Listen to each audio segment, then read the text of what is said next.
मित्रांनो, फुलाला सुगंध मातीचा या मालिकेच्या आजच्या भागामध्ये जान्हवी जिजी अक्कांना सांगते की दिलीपच्या आईने दिलेली साडी आणि चप्पल माझ्या खोलीतून गायब आहे। तेव्हा भाऊ आश्चर्याने काय असं विचारतात। तेव्हा जान्हवी बोलते, मला असं वाटतंय चोरीला गेले असतील। तेव्हा जिजी अक्का बोलतात, जान्हवी तू काही पण बोलू नकोस, कारण एमली आणि सोनालीने सर्व वस्तू व्यवस्थित ठेवल्या होत्या आणि बाहेरून कुलूप पण लावून घेतलं होतं। तू काही पण बडबडू नकोस, असं म्हणून जिजी अक्का तिच्या रूममध्ये पाहण्यासाठी जातात। त्यानंतर भाऊ, जिजी अक्का आणि जान्हवी रूममध्ये येतात आणि इकडे तिकडे शोधू लागतात, परंतु साडी आणि चप्पल कुठेही सापडत नाही। जिजी अक्का बोलतात की सर्व वस्तू इथे ठेवल्या होत्या, अचानक कशा गायब झाल्या। आता दिलीपच्या आईला मी काय उत्तर देऊ, कारण त्यांच्या सासूचा आशीर्वाद होता। ती साडी म्हणजे त्यांच्यासाठी एक अनमोल भेट होती। असं म्हणून जिजी अक्का चक्क रडू लागतात आणि मी आता काय उत्तर देऊ, कुठे तोंड दाखवू असं बोलतात। बाहेर कीर्ती आणि शुभम पाहुण्यांचं स्वागत करत असतात, हवं नको ते पाहत असतात। कविता त्या दोघांकडे पाहतच राहते आणि शुभमसारखा नवरा मिळायला भाग्य लागतं। कीर्ती खरंच खूप नशीबवान आहे असं म्हणून ती शुभम पाठोपाठ जाते आणि शुभमला बोलते की मला तुमच्याबरोबर महत्त्वाचं बोलायचं आहे। तेव्हा शुभम मला काम आहे असं म्हणून तिला टाळण्याचा प्रयत्न करतो। कविता शुभमला रिक्वेस्ट करते, फक्त 1 मिनिट असं म्हणून, मला तुमची माफी मागायची आहे, कारण 2 वर्षापूर्वी मी असं करायला नको होतं। या अगोदर तुम्हाला कल्पना द्यायला हवी होती की मला हे लग्न मान्य नाही, माझं चुकलं, मला माफ करा। तेव्हा शुभम बोलतो की तुम्ही तुमच्या ठिकाणी बरोबर आहात, त्यामुळे तुम्ही माफी मागू नका। कीर्ती आणि माझी भेट घडवणे हे नियतीच्याच मनात होतं, त्यामुळे तुमची कारणे तुमच्यापाशीच ठेवा, असं म्हणून तो सहजच कविताला माफ करून टाकतो आणि लगेच दुसऱ्या कामासाठी तेथून जातो। तर कविता शुभमच्या ह्या भोळेपणाकडे पाहतच राहते। तेवढ्यात कीर्ती कविताजवळ येते आणि तू कॉफी घेणार का असं विचारते। तेव्हा कविता नाही बोलते आणि सांगते, तू खूप लकी आहेस, कारण शुभमसारखा नवरा तुला मिळाला, त्याच्यासारखं खास कोणीही नाही, तो नेहमी तुझ्या पाठीशी उभा राहतो। वेळी कीर्ती बोलते, त्यांच्या एवढं खास देवाने कुणाला बनवलं पण नसेल, आणि तसंही या अगोदर तू मला प्रश्न विचारला होता की या माणसांमध्ये एवढं काय खास आहे, आता तुला तुझ्या प्रश्नाचं उत्तरही मिळालं असेल। तेव्हा कविता होकारार्थी मान हलवते। आतमध्ये जिजी अक्का, भाऊ आणि जान्हवी साडी आणि चप्पल शोधतच असतात, परंतु त्यांना कुठेही भेटत नाही। तेव्हा भाऊ आणि जिजी अक्का खूपच टेन्शनमध्ये येतात। जान्हवी अजूनच त्यांना घाबरवण्याचा प्रयत्न करत असते आणि बोलते, मला ही ती साडी घालायची होती, परंतु आता दिलीपची आई काय म्हणेल याचंच मला खूप टेन्शन आलं आहे। असं म्हणत असतानाच शुभम आणि कीर्ती तेथे येतात। तर कीर्ती त्या तिघांकडेही पाहून विचारते, तुमच्या तिघांचे चेहरे एवढे पडलेले का दिसत आहेत। तेव्हा जान्हवी सांगू लागते की दिलीपच्या आईने दिलेली साडी आणि चप्पल गायब आहेत। हे ऐकून शुभम आणि कीर्तीला आश्चर्याचा धक्काच बसतो। तेव्हा शुभम विचारतो, तुम्ही सगळीकडे व्यवस्थित पाहिलं का। तेव्हा जिजी अक्का हो बोलतात।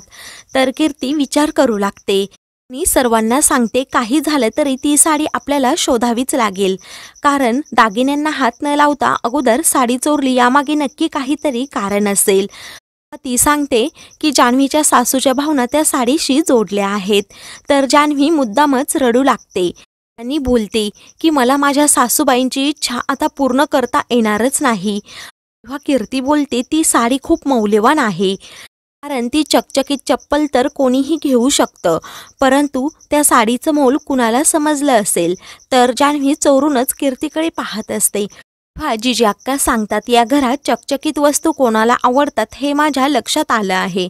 तेव्हा जान्हवी खूप घाबरते आणि जिजी अक्कांना समजलं की काय, या भीतीने ती जिजी अक्कांकडे पाहतच राहते। तेव्हा जिजी अक्का तेथे असणाऱ्या काही भेटवस्तू आणि मिठाई स्वतःजवळ घेतात आणि सोनालीच्या रूममध्ये येतात। तेथे सोनालीची आई आणि कल्पना बसलेल्या असतात। जिजी अक्का मुद्दामच सोनालीच्या आईला बोलतात की लग्नाच्या गडबडीत लक्षात राहणार नाही, म्हणून मी आत्ताच तुमच्यासाठी काही भेटवस्तू आणि मिठाई घेऊन आले, असं म्हणून तुमची बॅग कुठे आहे असं बोलतात। सोनालीच्या आईची बॅग घेऊन त्या स्वतः त्यामध्ये मिठाई ठेवू लागतात। तर सोनालीची आई त्यासाठी विरोध करत असते। तर सोनाली विचारात पडते, जिजी अक्का रात्रीच्या वेळी अशा का आल्या असतील। सर्वजण जिजी अक्कांकडे पाहतच राहतात।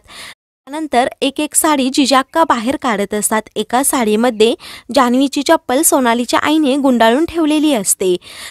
जान्हवीची चप्पल सोनालीच्या आईच्या बॅगमध्ये असते. ते पाहून सर्वजण तिच्या आईकडे पाहतच राहतात. तर सोनालीची आई तोंडावर पडते.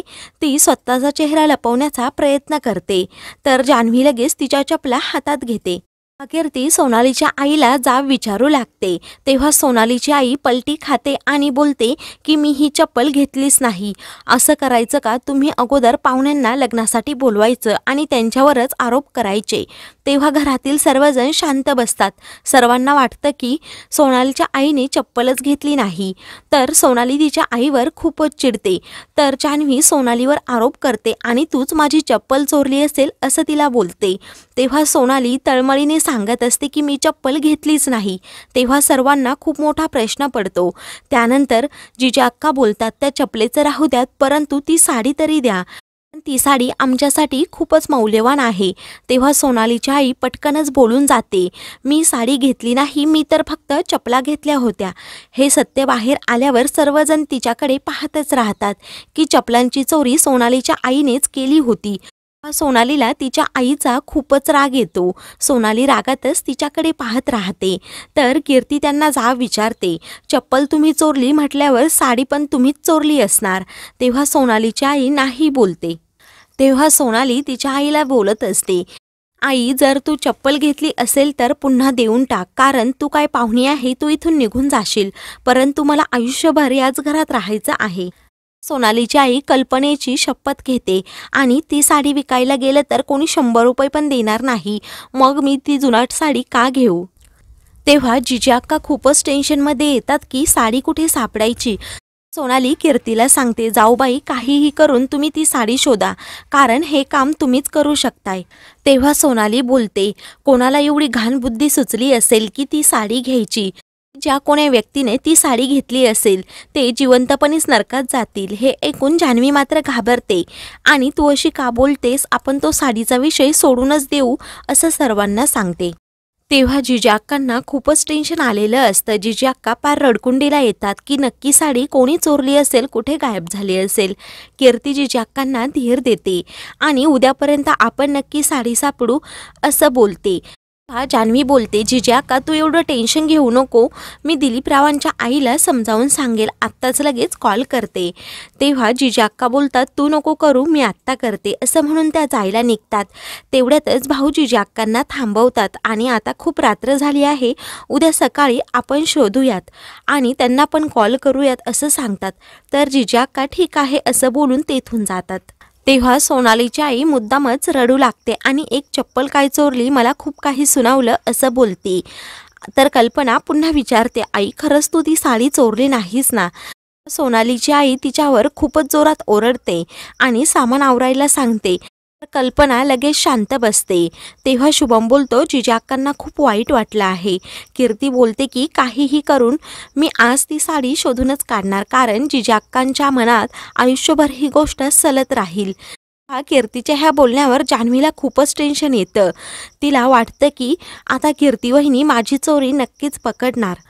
तर मित्रांनो, पुढील भागामध्ये एक कीर्ती भन्नाट कल्पना करते आणि मेटल डिटेक्टर आणून ती साडी शोधते. तर जान्हवी खूपच घाबरते. अशाच मालिकेंचे पुढील भाग पाहण्यासाठी चॅनलला सबस्क्राईब करा.